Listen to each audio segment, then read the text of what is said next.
Então, Flávio Dino. O legislativo vota as leis. O poder executivo executa as leis. E o poder judiciário julga de acordo com as leis. Isso a gente aprendeu no ensino fundamental e médio. No meio do caminho, o Congresso Nacional legitimamente muda a Constituição e diz assim: além de elaborar o orçamento, que é uma lei, nós vamos executar o orçamento. Se alguém violou a separação de poderes, é quem votou isso. Correto? O judiciário é chamado a dizer: não precisa de marco regulatório para esta novidade? Isto é invasão? O judiciário está invadindo a esfera dos outros poderes? O judiciário não tem legitimidade para isso? A minha hipótese que eu trago para vocês nessa noite é que o judiciário não só pode, como deve decidir essas questões. Concluo dizendo a vocês duas palavras. A primeira: esta é uma marca do nosso tempo que veio para ficar. Essa ideia de autoprotagonismo, que não pode significar protagonismo total, mas esse autoprotagonismo do Poder Judiciário no Brasil... É autoprotagonismo, né? Protagonismo, essa ideia de protagonismo, né? Autoprotagonismo significa, sabe, meio que... Né? Está sendo bem redundante. Autoprotagonismo. Minha hipótese. Essa não é uma hipótese nova. Essa hipótese já é bem antiga, Dino. Essa hipótese é conhecida. Tá? É o neoconstitucionalismo. O Barroso já defende ela antes de você, mas assim, a galera na gringa já defende há muito tempo. Tá? Vocês só estão usando isso porque você está tentando, numa faculdade de Direito, validar vocês como um superpoder. Que é isso, né? Autoprotagonismo, você está tentando também fazer um eufemismo para... superpoderes. Vocês querem ter superpoderes. O que ele falou é o seguinte: ele começa com uma argumentação válida. Cabe ao legislativo executar o orçamento como eles estão fazendo? Não, não cabe. Isso é ilegal, né? O que eles estão fazendo com as emendas é naturalmente legal. Porque você está tendo o país sendo administrado por 513 deputados. Essa é a prática. Eles pegam um naco gigante do orçamento, que contém uma pequena capacidade de investimento, que é a real, e aí eles saem pegando o orçamento e saem eles executando da maneira deles pelos municípios ao redor do Brasil. É isso, o orçamento secreto, é isso. Aí ele começa, né, abre uma hipótese, né, isso aqui é válido. Aí ele puxa a confiança, poxa, entendi, tem um ponto. Caberia, por exemplo, ao judiciário intervir aí, por exemplo, entrarem com uma ação de inconstitucionalidade sobre a postura do legislativo nisso? Sim, cabe. Olha, ali era um caso cabível. Aí ele pega esse caso, que vira um caso anedótico, porque é um caso que é válido, e aí ele tenta justificar todo o resto, que aí ele entra pro autoprotagonismo, que são os superpoderes. Entenderam? Ele pega um caso, acaba virando um caso anedótico, que justifica todo o resto. Isso não justifica essa invasão absurda que o judiciário faz no executivo e no legislativo. Isso não serve para justificar. Que o que ele está falando aqui é o seguinte: então entendi, então para resolver aquela questão que nós poderíamos atuar, nós temos que ter um poder e aí nós vamos permanentemente invadir as prerrogativas dos outros poderes. Nem fica de pé quanto o discurso que ele está falando. Que é isso? Vocês entenderam o salto? Que ele é uma malandragem no discurso do cara. Algo que veio para ficar. A minha ótica. Principalmente porque nós estamos vendo as dificuldades próprias do mundo da política. Se a política não consegue resolver os problemas, isto vai para algum lugar no mundo. E isto também se refere ao Brasil. O Supremo, portanto, a meu ver, independentemente da coragem ou da opção teórica de cada julgador, está, entre aspas, condenado, entre aspas, a arbitrar temas políticos, econômicos e sociais, o que significa dizer que nós vamos continuar apanhando muito. Assim, ele usou esse evento para instituir uma ditadura? É lógico que ele está falando sobre a imposição. Não entra nessas coisas agora. Continua o seu raciocínio. Eu não acho que nós temos que, na prática, tá? Agora, na correlação de forças que nós temos, imaginar que nós venceremos esses caras. Porque o próximo presidente da República, ele só será presidente da República, e vou levantar aqui para vocês, porque ele fará, em algum momento, ou um acordo com essa mesma Suprema Corte, ou ele vai chegar lá com a bênção dessa Suprema Corte. O próximo presidente da República do Brasil, não importa quem seja, será construído pela Suprema Corte, ou ele contará com a bênção da Suprema Corte. Mas fala todos os que estão nas pesquisas, ou eles surgirão assim. O Lula foi o último, assim. Ele surgiu como? Ele surgiu como um beneplácito do judiciário. Os próximos, o Tarcísio tem uma ótima relação com a Suprema Corte. Pablo Marçal só será candidato e poderá participar e ganhar uma eleição se o judiciário assim quiser. Entendeu? Quem tem aí? O Lula, o cara do Lula, eles já estão fechados com os caras. Então, hoje a correlação de força é uma correlação muito ruim. E quem poderia enfrentar esses caras? O Legislativo, maiormente o Senado. Aí o bolsonarismo vem com aquela história, não vamos fazer muitos senadores, eles querem fazer vários senadores. Vocês acham que os bolsonaristas vão fazer vários senadores e eles vão resolver alguma coisa? O STF vai pegar um a um. E todos vão ter medo. Ninguém vai querer comprar briga. Porque é da natureza deles, porque são vários farsantes, galera. São vários pastores mirins, entendeu? Esses senadores que vão vir aí são um monte de pastor mirim. Que o cara quer, calma, eu não vou, calma, não, que eu sou do diálogo, na verdade, né, a gente tem um discurso na campanha, é isso, são vários pastores mirim fazendo pastoragem mirim. Bem-vindo, Nilson, chegamos no 5º, vamos subir, vamos botar pelo menos Harabe Shoeb, vamos botar um monte vamos botar um monte de gente aí, vamos lá. É complicado, então não haverá resolução disso, e mesmo o governo americano, dando seus primeiros indícios aqui e ali, é capaz do STF assenta aqui, assenta ali, mas a correlação de forças não tem como ser resolvida, porque a correlação não envolve só o STF. E isso ninguém vai falar pra vocês. A correlação de forças brasileira, ela tem, vamos dizer, estas características que são profundamente brasileiras, porque no fim do dia não é só sobre a força do STF. O STF ele é uma força que ela não existe como uma ilha, ela existe como consequência. Você fala, como consequência? É consequência do quê? Olha, a consequência, vamos dizer, de uma série de outras, vamos dizer, conjunções de forças menores que sustentam esse estado de coisas. Por exemplo, o autofuncionalismo, o poder do judiciário. Entenda uma coisa, todo mundo no judiciário, o Ministério Público, recebe acima do teto. Se eles recebem acima do teto, é que eles têm capacidade de ir ao legislativo e apertar e ninguém mexer com eles para que eles possam ganhar acima do teto constitucional. Nós falamos de elite do funcionalismo, nós estamos falando basicamente, assim, no grosso, judiciário e Ministério Público. Então, se eles estão recebendo mais, se eles têm esses privilégios todos, é porque eles sabem exercer poder. E o judiciário é um caminho que eles exercem poder, o Ministério Público também. Então, por que eles fazem isso? Não é só por causa que ele faz a lobby, é porque eles estão lidando com um poder, que é o poder legislativo, que é muito fraco. Eu falo aqui há muito tempo, gente, tá? Um povo complicado, um povo ignorante que vende o próprio voto, ele vai eleger legisladores frágeis. Eu gostei muito, assim, sabe uma coisa que eu fiz? Sabe o Pessoa do Novos Clássicos, estava inclusive ontem na live? Ele fez um texto sobre isso, tá lá no Twitter dele, né, explicando essa correlação. E isso precisa ser entendido, né? Várias pessoas, milhões de brasileiros vendendo voto, elegendo vereador estúpido, prefeito estúpido, deputado estúpido. Esses vereadores, deputados e prefeitos são corruptos, na sua maioria, são muito corruptos.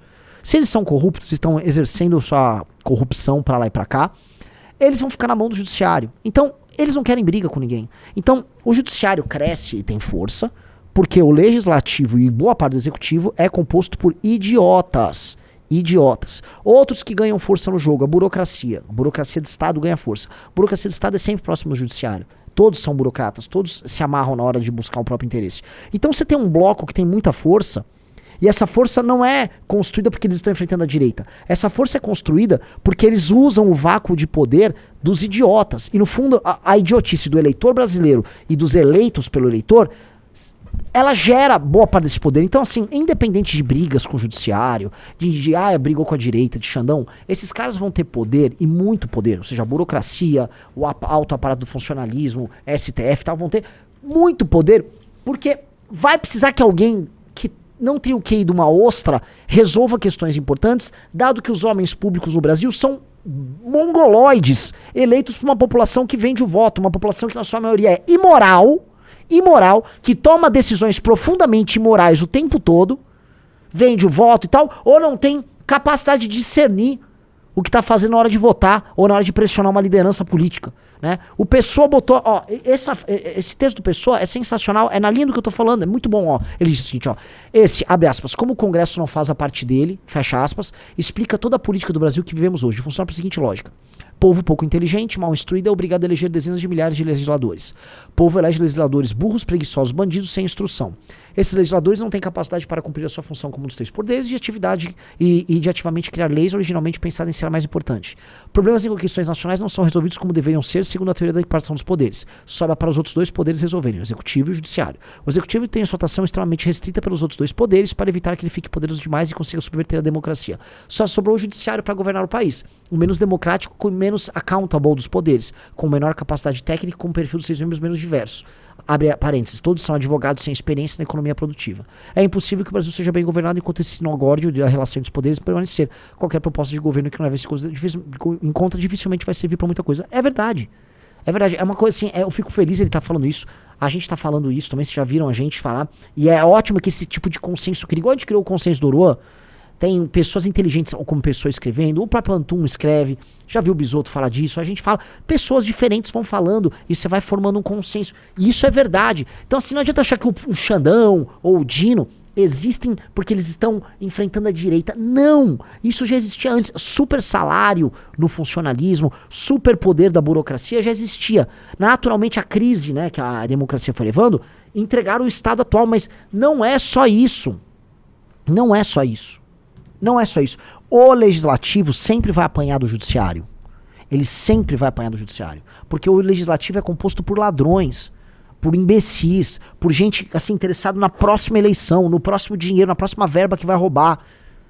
Então, com esses caras, entenda assim, é fácil derrotar. Se você está numa posição estável, você tem estabilidade no seu salário, você dispõe de poder, você dá despachos que anulam decisões advindas de membros do Poder Executivo ou do Legislativo. E do outro lado você tem um cara que está preocupado com a próxima eleição, com o próximo dinheiro. Você derrota ele fácil. Então a burocracia derrota a política muito fácil. Aqui no Brasil a política ela é humilhada. Humilhada. Então o lance é assim, vocês vão ver reclamações até de petistas sobre a burocracia, né? O Haddad tem vários, ele vive criticando a burocracia e tal. Tá, mas eles são fruto da burocracia, né? Mas tudo bem, né? O lance é o petismo, as esquerdas e o bolsonarismo, no fundo, tem que entender que o nosso problema, mais do que o judiciário, é o centrão. E todos se abraçam, tá? E estão, assim, obcecados em permanecer nessa dança maluca com o centrão. E o centrão virou essa força. E o que é centrão? A gente tem que aumentar a definição do centrão. O centrão é a mentalidade brasileira, convertida em ação política. Então, quando você pega a mentalidade pura do brasileiro e converte a ação política, você tem centrão. É isso. Tá? Então, não tem nada mais brasileiro do que o centrão. Ah, fulano é de direita. Tá? Se o cara é de direita, ele tá pegando ideias de fora e uma interpretação da ação política de fora e adapta a um contexto local. Ah, fulano é de esquerda. Mesma coisa. Agora, o que é a natureza pura brasileira? Tanto que você pega o centrão, os caras do centrão dizem que eles não têm ideologia. O discurso do Hugo Mota, que é o presidente da Câmara, é falar, não, agora não temos extremos, né? Não temos ideologias. Eles adoram falar que eles não têm ideologia. O que eles querem dizer? Eu não estou aqui vendo essas correntes de pensamento que a gente acha perda de tempo, são umas perfumarias. Não é. Isso é negar que ele próprio não representa uma ideologia.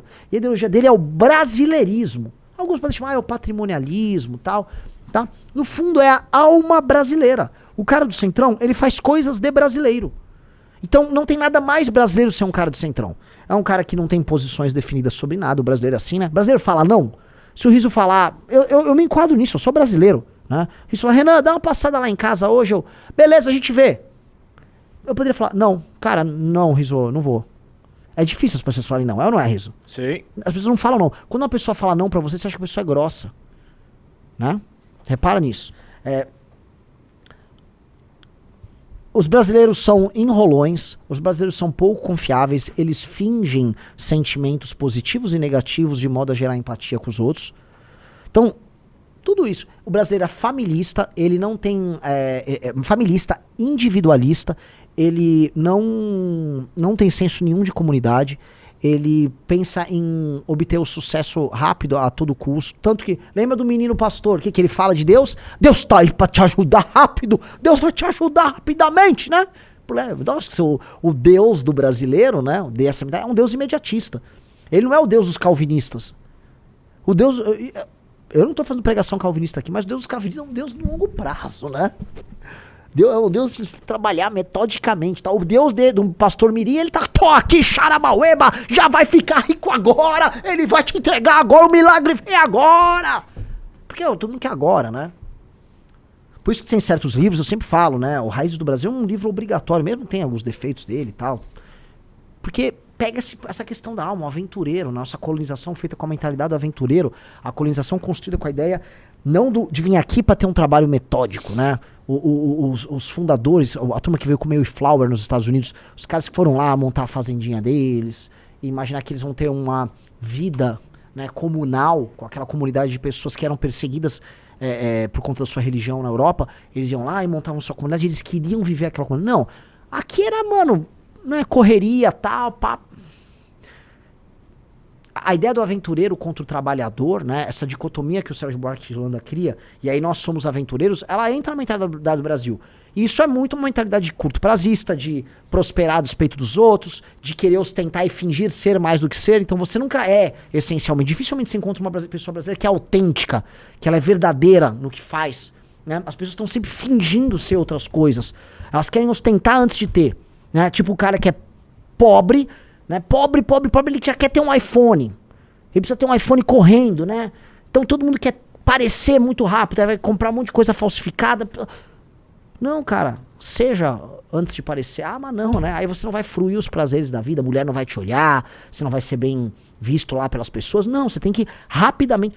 Isso é uma coisa cultural que os portugueses trouxeram pra gente. Isso tá na nossa colonização lusitana, isso é muito presente na nossa colonização portuguesa. E isso nos deixou marcas muito ruins em todas as áreas, maiormente a política. Política, né? Então, assim, esta mentalidade é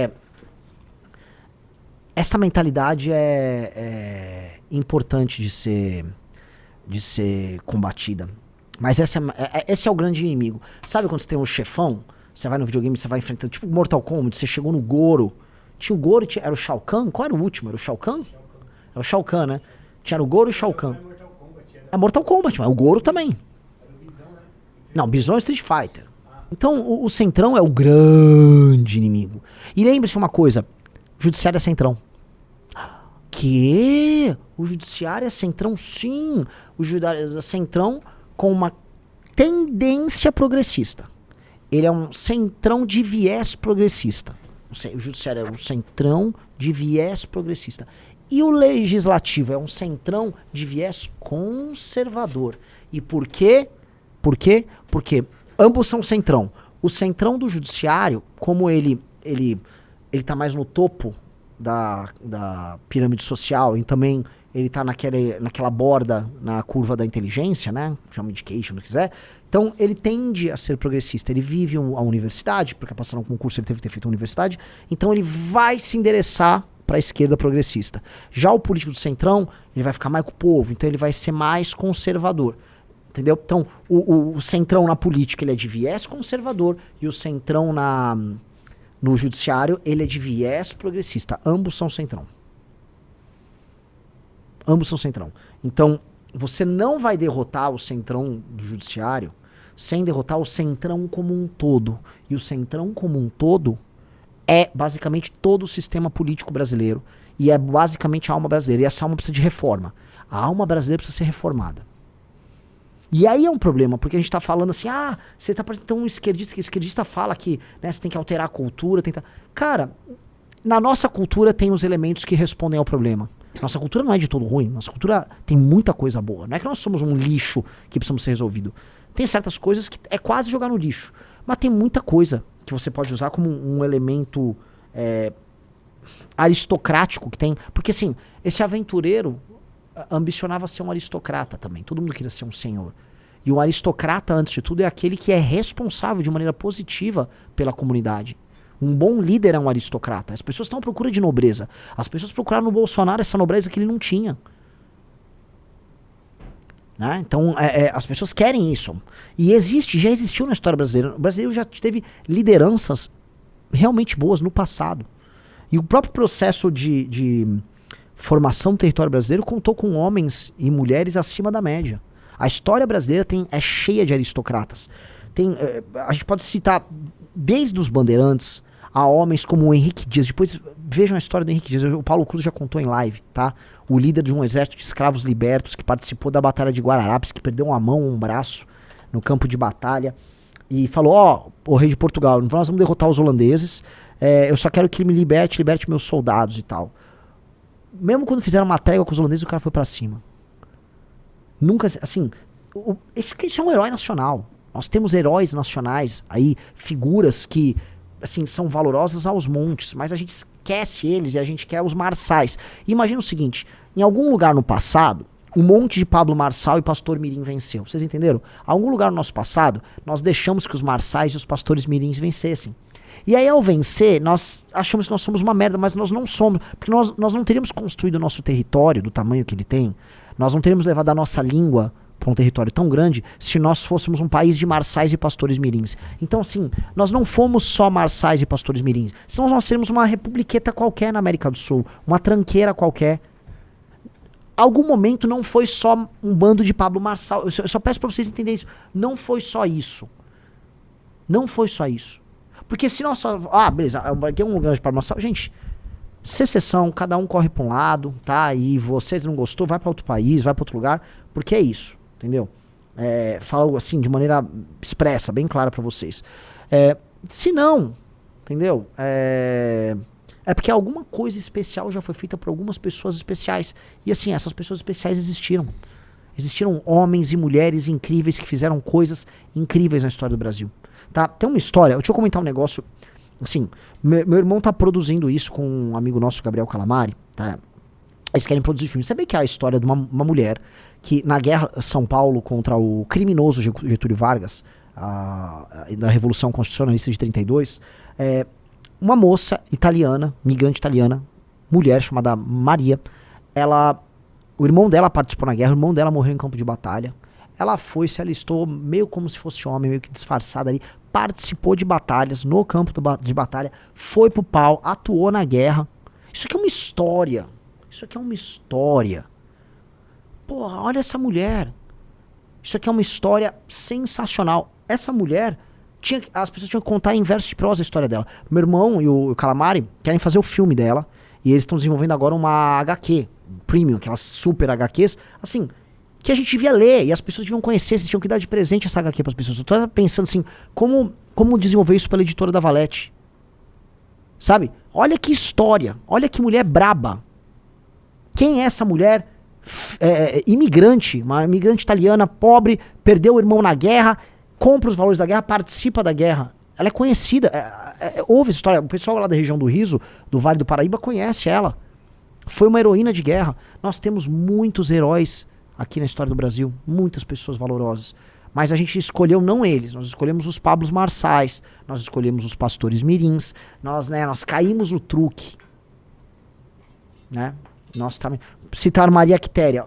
Henrique Dias, Maria Quitéria, essa italiana, essa Maria que eu falei aí, que participou da guerra de 32 aqui em São Paulo, tá? Tanta história sensacional, tantas pessoas que se sacrificaram por algo maior que hoje a gente desdenha e chama de bostil. Teve pessoas que não acharam que isso aqui era bostil. Agora, de fato, o bostileiro venceu, né? O bostileiro venceu. E o bostileiro tá aí.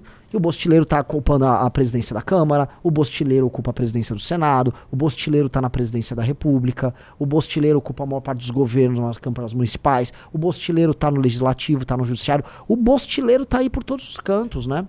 E aí eu entendo quem fala, mano, não vale a pena, porque nós fomos derrotados pelo bostileiro.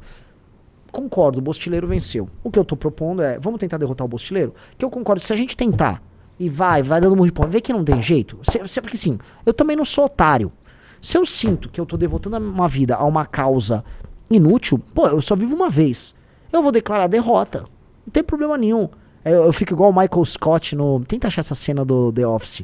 Que é I declare bankruptcy! Que ele basicamente achou que uma pessoa declarar falência era ela vir a público e avisar pra todo mundo que ela falhou. Eu declaro falência! Então eu posso declarar, eu declaro derrota. Perdemos. Perdemos, tá? Tentei. Mas a vida não é só isso. Então nós Não, parto dessa para fazer outra coisa. O mundo é cheio de oportunidades.